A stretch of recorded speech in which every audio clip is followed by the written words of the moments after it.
At this time, I'd like to bring the Honorable Stacey A. Plaskett to the podium and ask her to bring greetings and comments to us coming from the Congress. Thank you. Thank you so much, Dr. Ragster. Good morning, everyone. Good morning. I feel like the ancestors are greeting us with these breezes, thanking us for this facility. Thank you, Governor Mapp, for all of your hard work and the work of you and your administration, your cabinet members. Thank you so much for your remarks, Senator Blyden, particularly your thanking Senator Celestino White, the members of the legislature who are here and who have been supportive of this project.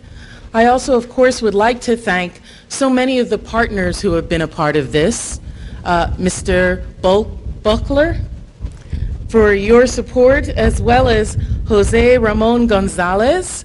Mr. Graham, your commitment to the people of the territory and the work of the Virgin Islands Housing Authority is much appreciated, along with our HUD partners, Mr. Antonio Cordova, and your staff, your Crucians as well, who are part of your San Juan staff. We're most appreciative. I bring you greetings on behalf of myself, my staff, and the 114th Congress, who has made a commitment to public-private partnerships. I think that this is not only a much-needed project, but an example of projects to come. One of the first things I did after being sworn in as a member of Congress was I reached out to the Honorable Mel Watt, who is the director of the Federal Housing Finance Agency, because it's an understanding that financing projects like this, developing affordable homes, are very, very important, not only to our community, but to communities across the country. And I met with him to ask him how I, in my office as a member of Congress, could be supportive not only of my own constituents, but communities like our own who need assistance and need support in developing projects that provide safe, affordable communities, not housing, but communities to people.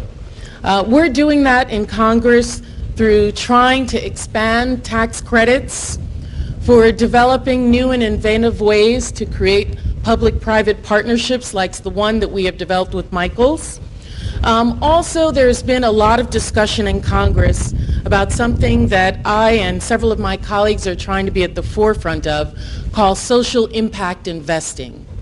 How private investors can receive benefits and tax support for those projects that are solely created by the private sector that have social impact as well.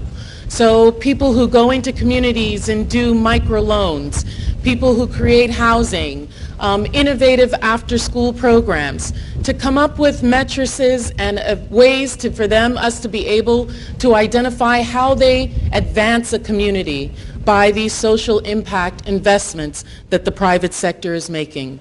Just recently in the last month, I've had discussions, there's been a work that I've been a part of to how to alleviate persistent poverty in areas in this country. And a group of members have come up with something that we call 10-20-30. And I was surprised when I heard Speaker Ryan talking about it, Paul Ryan, as well as presidential candidates and our own President Barack Obama.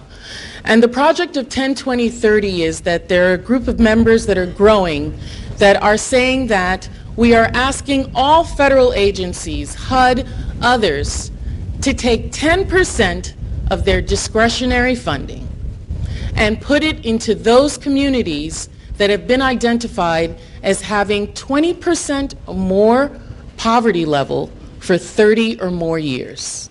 How to move people out of persistent poverty. And unfortunately for us, the Virgin Islands would be considered one of those areas. But our hope is that if every agency takes 10% of the money that is discretionary to them and puts them into these communities, that you will be able to move people out of poverty and move them into being able to, as a safety net, move into other areas of growth. Infrastructure projects like the project here, projects throughout the Virgin Islands are supportive of that. Projects not just to build housing, but to build better schools, to build better roads, grow our hospitals, are ways that we pull all of our society out of the things that hold us back. This project is especially important to me personally, not just because it represents homes to our seniors, but because it's part of the public and private partnership to grow affordable and public housing. I'm speaking as someone who was raised in public housing, and I know the importance that good, structured public housing can have in developing minds and allowing young people in those homes to really feel like they're part of a community, that they're not living in something that is subsistent, that is substandard to where anybody else lives, but can allow them the opportunity to believe in themselves, believe in the community that they're part of, and grow themselves. So I'm grateful that we have done this for our seniors, and I'm excited, Governor Mapp, about what you're going to be doing to grow housing in other areas for people that are living in public housing today here in the Virgin Islands. These are not the lowest of our community.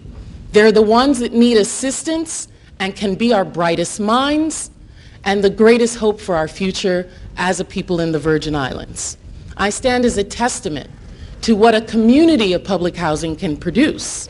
And I'm hopeful that we can do this throughout our territory so that our young people can have safe havens to be the people that they were meant and God has blessed them to be.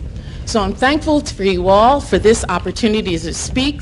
I know that our governor is going to be addressing us, and I'm excited, Senator Blyden, of seeing what these homes look like and possibly picking out a place for future for myself as well.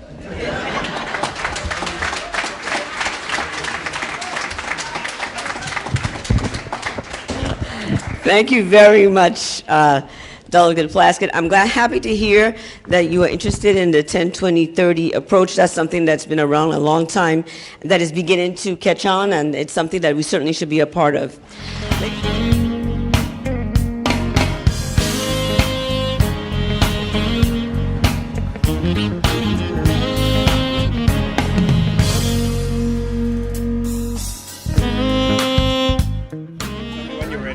We're rolling. Ready when you're ready. Okay.